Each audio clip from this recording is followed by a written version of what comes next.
Hola, buenos días. Mi nombre es Antonio Lorenzo Castellanos. Soy investigador de la Universidad Jaume I de Castellón de España.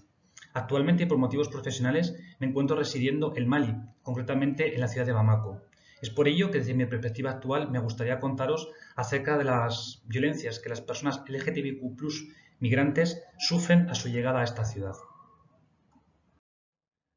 En primer lugar, haremos una aproximación a la situación de las personas LGTBIQ+ en el contexto regional.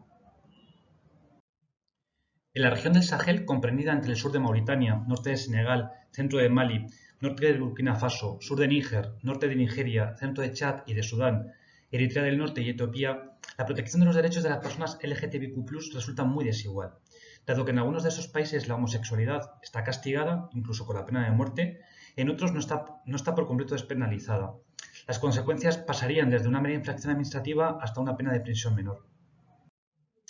El problema surge que después de los últimos años en esta región, de forma generalizada, existe una creciente tendencia homófoba, de carácter muy negativo, que implica realmente importantes retrocesos en los derechos de este colectivo, ya que algunos códigos civiles o los códigos de la familia, ¿no? El Code Civil o Code de la Famille, han sido reformados, ¿no?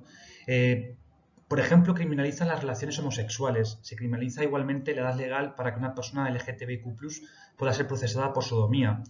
Y por otro lado, ninguno de estos países incluye formas de protección contra la discriminación por orientación sexual. Esto dificulta enormemente que las personas de este colectivo puedan reclamar cualquier tipo de derechos.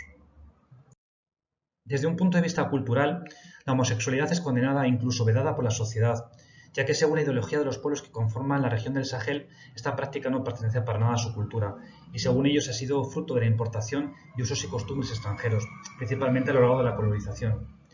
Igualmente, desde una visión religiosa, la mayoría de la población es musulmana, aproximadamente el 90% de los sahelinos son sunitas, por lo que según esta religión la homosexualidad está condenada por el último rigor. Algunos imanes incluso afirman que esta costumbre no data de nuestros días, ya que según ellos un profeta que se llamaba Lutú fue enviado por Dios para sensibilizar a una comunidad que la practicaba. Esta comunidad rechazó la obediencia de Dios y de este profeta, y para ellos Dios infligió castigos contra dicha comunidad, derrocando la tierra con ella.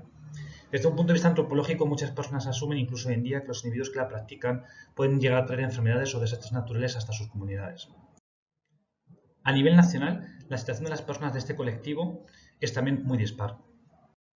Mali es un país donde la cultura y la religión están estrechamente ligadas, por lo que ciertas prácticas consideradas como indignas o vergonzosas, como es el caso de la prostitución, la pedofilia o el incesto, están vedadas ante los ojos de la sociedad, especialmente las relaciones homosexuales. Si bien este tipo de relaciones, si se mantienen en privado entre personas adultas que consienten y sin remuneración, se considerarían legales en Mali desde el año 1961. Por su parte, el artículo 179 del Código Penal castiga la exhibición sexual, por lo que cualquier expresión pública de afecto entre personas del mismo sexo podrá acarrear multas e incluso incurrir en graves penas de prisión.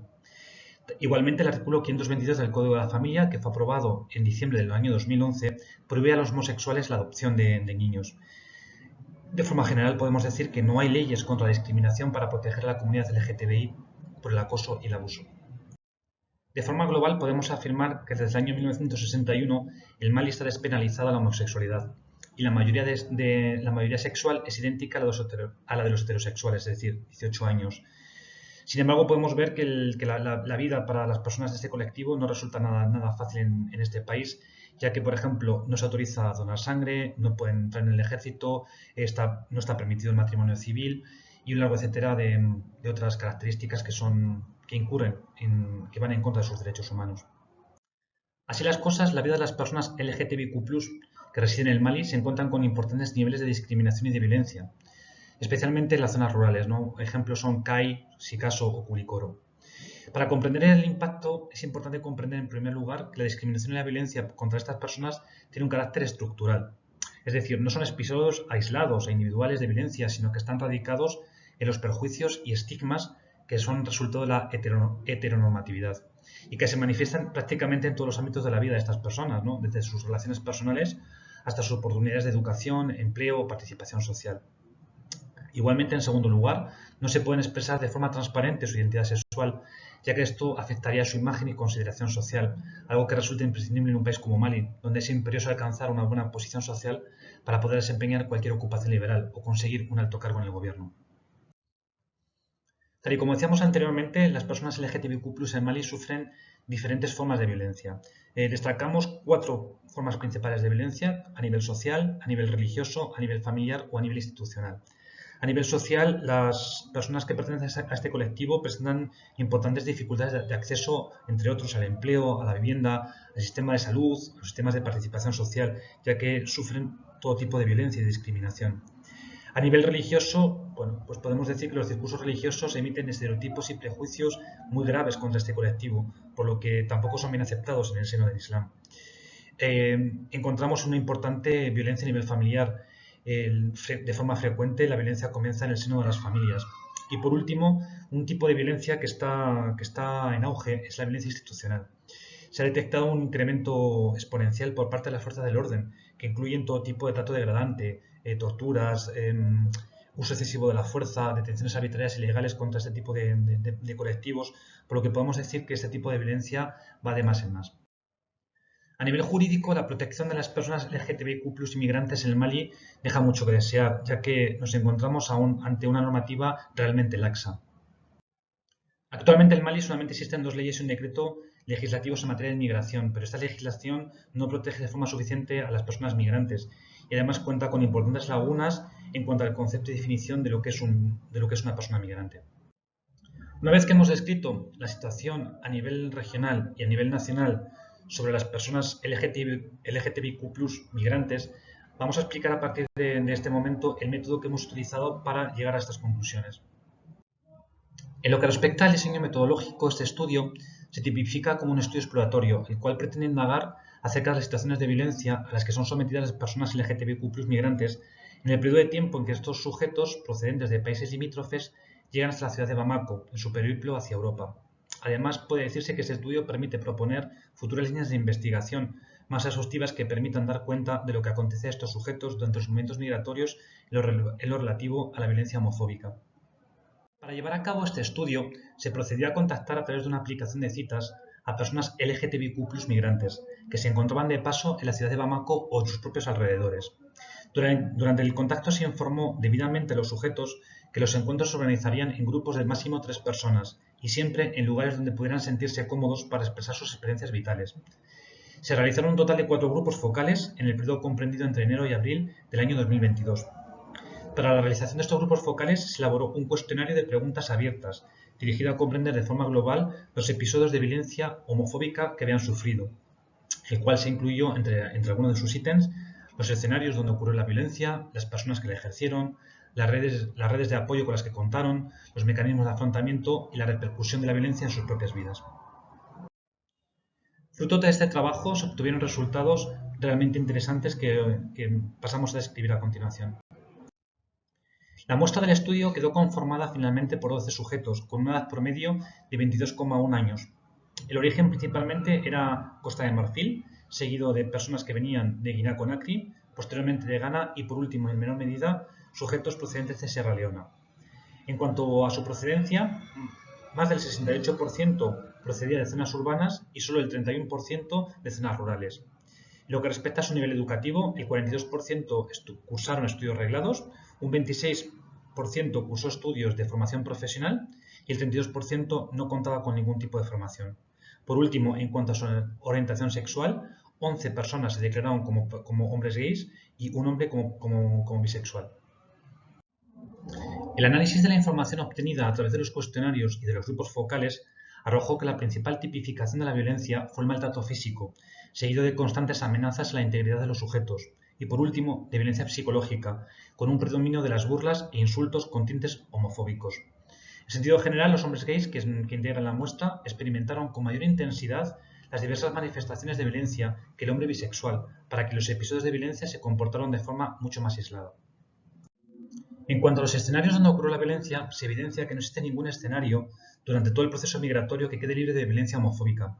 Sin embargo, el espacio en el que se manifiesta de manera más acusada son los puntos de control policial, los cuales fueron referidos en 12 ocasiones. Les siguen predominio los siguientes espacios: los albergues en la ciudad de Bamako, los medios de transporte y en la calle. La violencia homofóbica se caracterizó, según los participantes de los grupos focales, por ocurrir de manera sostenida en el tiempo. Emerge en los grupos focales la idea de que el papel que desempeñan los otros compañeros heterosexuales en su periplo migratorio es el de ejercer presión sobre las personas de este colectivo. A través de la marginalización de lo diferente y la internalización de la discriminación, con la idea de asegurar momentos de diversión o evitar situaciones que puedan transgredir la moral de las personas heterosexuales. Para los sujetos de investigación, los actos de violencia acaecieron siempre de forma pública, ante los ojos del resto de personas migrantes que los acompañaban. Sin embargo, fueron pocos los que señalaron que habían recibido apoyo de estas personas mientras ocurrían estos hechos. Por el contrario, las situaban como victimarios o como testigos. Principalmente, las personas que ejercieron este tipo de violencia homofóbica se concentraron en las fuerzas de seguridad, la cual fue referido en 11 ocasiones, seguido de compañeros de la ruta migratoria, que se refirió en 7 ocasiones, y por último, por familiares. En lo que respecta a las redes de apoyo, fueron prácticamente inexistentes. Se constata una tendencia generalizada a normalizar las situaciones ocurridas. El apoyo, en los poquísimos casos en los que estuvo presente, provino principalmente de los pares. Hubo personas que intervinieron para que cesara el maltrato, bien heterosexuales, bien gays. También el apoyo vino por parte de amigos o conocidos durante el viaje, quienes intentaron normalizar las situaciones de violencia, o por otros compatriotas que presentaron una actitud dirigida en la mayoría de los casos a silenciar las situaciones de violencia. Esta limitada búsqueda de apoyo se debe principalmente, por un lado, a que las personas gays no están preparadas para hacer pública su orientación sexual en el país de residencia, el inmovilismo de las autoridades locales, que tiene como resultado la impunidad de los agresores, y por último, el temor a las consecuencias versus a su doble estigmatización. En cuanto a los mecanismos de afrontamiento, se detecta que principalmente estos mecanismos están basados en la evitación. Por un lado, ignoran lo que se les decía. Por otro lado, prefirieron sentarse solos en los medios de transporte hasta llegar a la ciudad de Bamako. Y por último, trataron de no llamar la atención. Se detectó igualmente un mecanismo enfocado hacia las emociones. Muchos de estos sujetos declararon responder de forma agresiva a lo que se les decía. Esto constituye una de las formas más frecuentes de reaccionar. La utilización de ese tipo de mecanismos de afrontamiento es posible que responda a que las condiciones de estrés que generaron las situaciones violentas se percibían como incontrolables y las personas LGTBIQ+ migrantes se centraron en la liberación de las tensiones acumuladas. Esa estrategia quizás pudo ser efectiva en algunos casos como medida de supervivencia y de autodefensa e incluso en ocasiones reportó la percepción de control ante la situación. Sin embargo, en otras personas constituyó un mecanismo muy fallido, pues la agresividad se percibió como algo negativo y por tanto fue sancionada. Así, la violencia homofóbica experimentada fue vivenciada con una carga emocional negativa. Lo anterior se constató no solo desde el afectivo, sino por las diversas repercusiones negativas que tuvo durante el trayecto y en sus historias de vida en general. Las narrativas evidencian el impacto negativo en la salud mental y cómo en ocasiones el miedo y el acoso resultaron insoportables, encontrando en la violencia autoinfligida la solución a la violencia homofóbica.